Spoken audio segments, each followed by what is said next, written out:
Silakan duduk. Bentar, iya. Di sini? Situ. Oh, oke deh. Kalau boleh tahu, sejak kapan Anda tidak bisa melihat? Secara pelan-pelan mundur sejak usia 10 tahun dan totally blind-nya usia 17 tahun. Apa yang terjadi pada mata Anda? Ada virus yang menyerang retina sehingga nama penyakitnya retinitis pigmentosa. Anda tidak bisa melihat sama sekali. Sekarang tidak. Waktu itu emang tidak bisa diobati? Sampai sekarang memang penyakit ini belum tahu caranya bagaimana menyembuhkannya.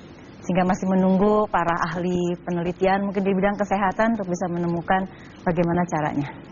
Ketika Anda tahu proses menjelang kebutaan, apakah ada persiapan khusus yang Anda lakukan? Sebenarnya tidak terlalu banyak ya.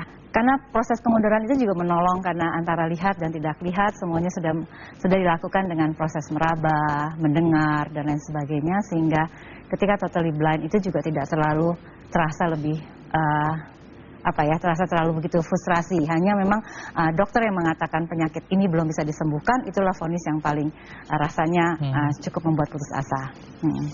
Kembali pada saat begitu dokter memvonis Anda bakal tidak bisa melihat, orang tua kan sempat meminta untuk tidak sekolah, tapi Anda menolak, Anda ingin tetap sekolah. Apa yang Anda pikirkan waktu itu? Karena mungkin berbarengan dengan usia remaja yang ingin sama seperti remaja yang lain. Lalu di usia 17 saya kembali ke bangku sekolah, melanjutkan ke SMP, lalu ke SPG. Di situ saya mulai belajar bagaimana belajar dengan cara yang berbeda dengan teman-teman lainnya. Belajar yang berbeda dengan teman-teman lain, pengertiannya apa itu? Pengertiannya yang lain kan belajar dengan buku, gitu, membaca buku, melihat tulisan di papan. Sedangkan saya harus banyak-banyak konsentrasi ketika guru menjelaskan. Saya harus mendengarkan penuh-penuh, lalu ingat-ingat banyak-banyak, sehingga hasil belajar saya tidak jauh beda dengan yang lain. Lalu apa yang membuat Anda bersemangat untuk bangkit kembali? Banyak hal yang akhirnya saya belajar juga, karena saat itu sekolah umumnya tidak menerima saya. Sehingga akhirnya saya harus masuk di sekolah luar biasa di Kota Malang, di Yayasan Bakti Luhur. Dan di sana saya merefleksikan sebuah kehidupan yang sangat baik.